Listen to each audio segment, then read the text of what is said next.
Salut tout le monde! Merci beaucoup d'être là pour une nouvelle recette. Alors aujourd'hui, je vais vous présenter ma recette de filet de truite au pistache. Je vais vous montrer les ingrédients, on passe à la suite en vidéo et je vous retrouve à la fin de cette recette. À tout à l'heure!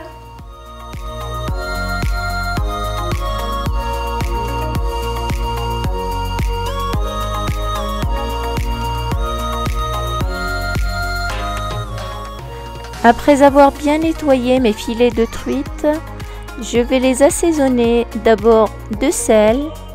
Ensuite, j'ajoute du poivre. Le sel et le poivre, c'est selon le goût de chacun.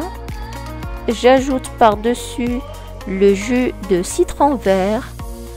J'ai utilisé un citron vert pour les 3 filets. Je vais ensuite les laisser mariner de côté. Et dans un grand saladier, je viens mettre les 4 blancs d'œufs, le lait. Les blancs d'œufs, on peut les remplacer par 2 œufs entiers. Je vais mélanger les deux ensemble avant d'ajouter le sel, le poivre, le piment d'Espelette qu'on peut adapter à son goût. Moi j'ai mis une petite pincée, on peut mettre plus ou ne pas en mettre du tout, ça dépend des goûts.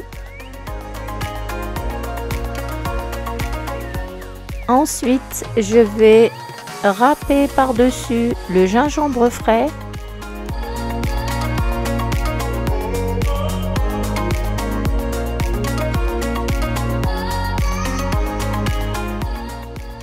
Je mélange ensuite le gingembre pour le faire incorporer au reste de mes ingrédients. Ensuite, je vais prendre le même citron vert dont j'ai extrait le jus pour la marinade et je prends son zeste comme ceci que je vais rajouter à mon petit mélange.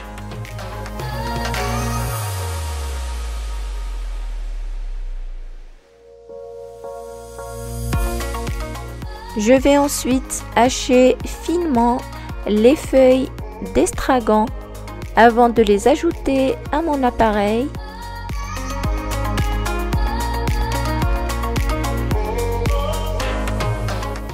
Ça sent très bon l'estragon et ça se marie parfaitement bien avec le poisson et le citron vert.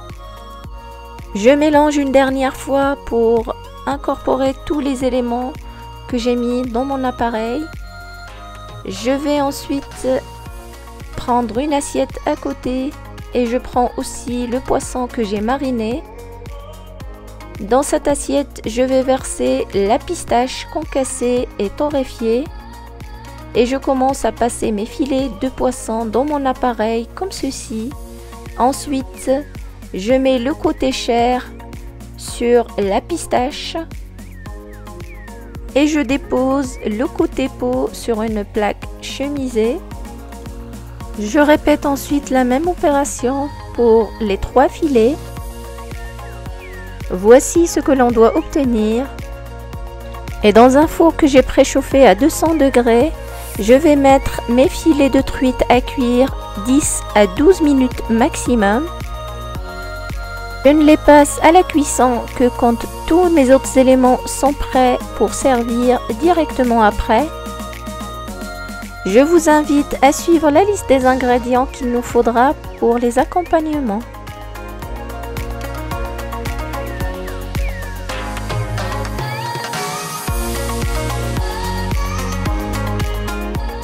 Je vais d'abord préparer une petite sauce au persil qui va accompagner mon plat.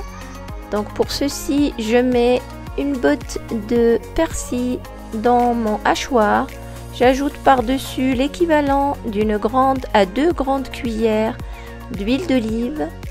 Je vais assaisonner de sel, de poivre et je mélange bien tous ces éléments ensemble.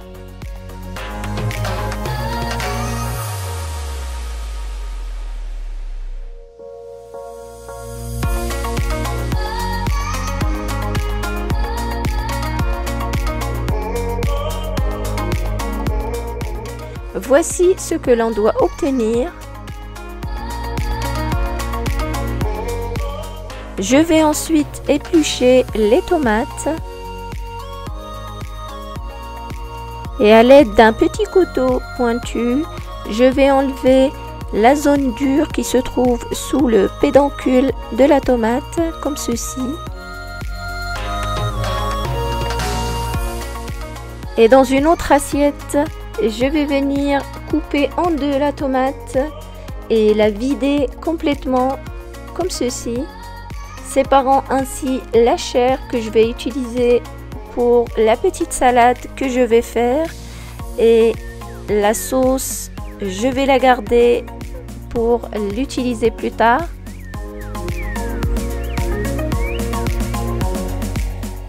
Je vais ensuite commencer par couper mes tomates. Je vais les couper en tout petits morceaux, comme ceci. Je vais ensuite couper très finement un demi-oignon par-dessus la tomate. J'ai utilisé pour cet effet de l'oignon rouge parce que je trouve qu'il a un goût bien prononcé. C'est pour ceci qu'on n'utilise que la moitié d'ailleurs.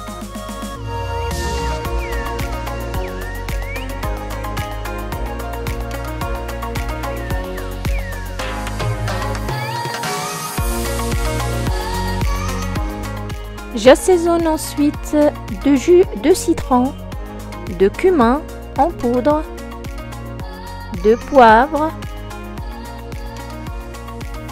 un peu de sel.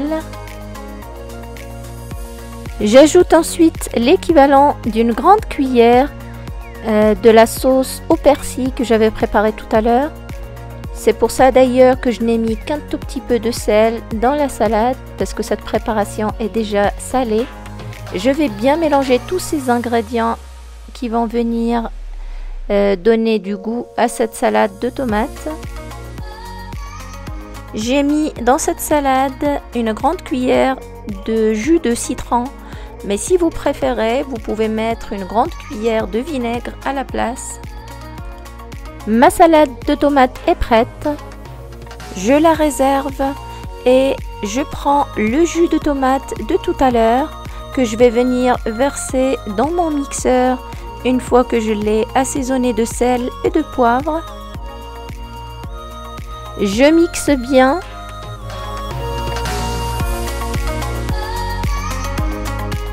Je le verse ensuite dans une petite casserole en le passant par un tamis pour enlever les petits pépins de tomate et garder un jus de tomate bien lisse.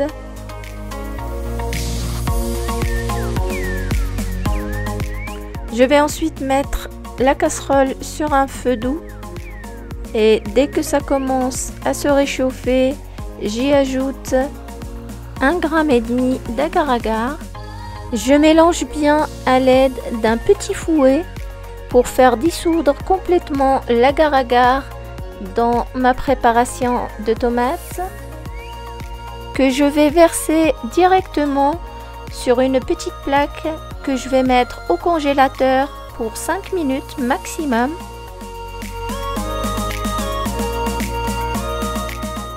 Et à l'aide d'une cuillère à fruits et légumes, je vais venir comme ceci faire des petites billes de courgettes.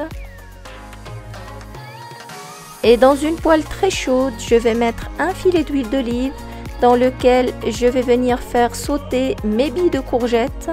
Je vais les assaisonner de sel, de poivre,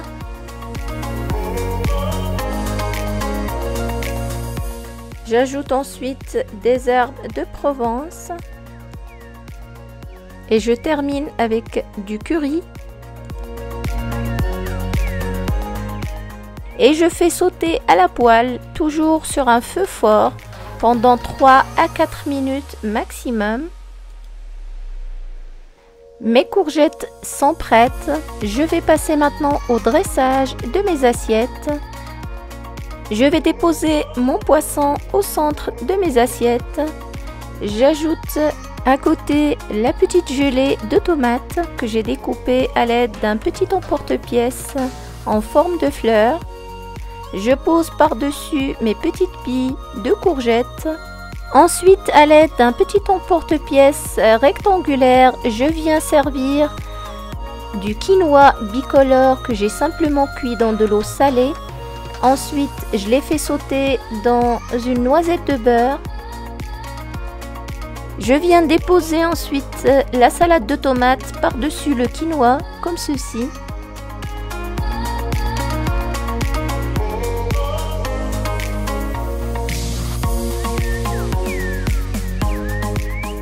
J'ajoute par-dessus la salade de tomates quelques petites fleurs séchées comestibles, juste pour apporter un peu plus de couleur. Et à l'aide d'une petite cuillère, je vais rajouter comme ceci la petite sauce au persil.